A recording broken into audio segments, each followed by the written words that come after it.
Sa mundo ng teknolohiya, walang limitasyon ang pangarap. Kahit na may mga pagsubok sa kalusugan, ang mahalaga ay ang patuloy na pag-asenso gamit ang ating isipan. Dito sa ating channel, pag-uusapan natin kung paano ang internet ay nagbibigay ng pag-asa sa bawat Pilipino, nasaan ka man, sa Cavite, sa Isabela, o sa buong mundo. Samahan niyo ako sa paglalakbay na ito tungo sa 2028, Manila ay nasa tropiko kasama ng buong Pilipinas. Tahimik ang gabi, ikaw lang at ang pagod mong isip. Ilaw ng monitor, parang bituin di umaalis.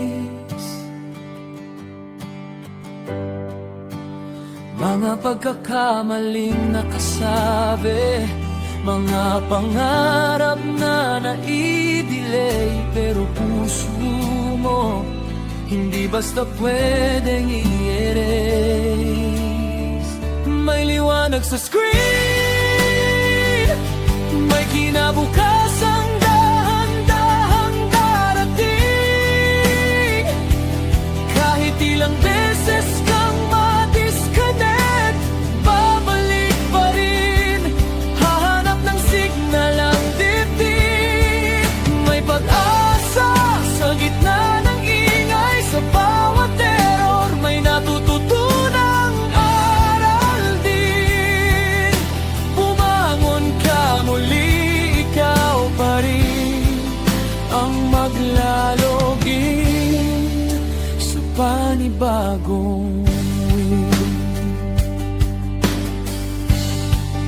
Minsan parang cold, di matapos-tapos ang problema. Paulit-ulit load, naghahang sa gitna ng sistema. Pero sa likod ng lahat ng iyan, may batang naniniwala pa rin na balang araw matitrigger din ang iyong daigdig na dasal. May liwanag sa screen, may kinabukasang dahan-dahang darating. Kahit ilang beses kang ma-disconnect, babalik pa rin, hahanap ng signal ang titik. May pag-asa sa gitna ng ingay, sa bawat terror may natututunang aral din. Bumangon ka muli, ikaw pa rin ang maglalogin sa panibagong win. Di ka lang user sa mundong ito, ikaw ang author ng kwento mo.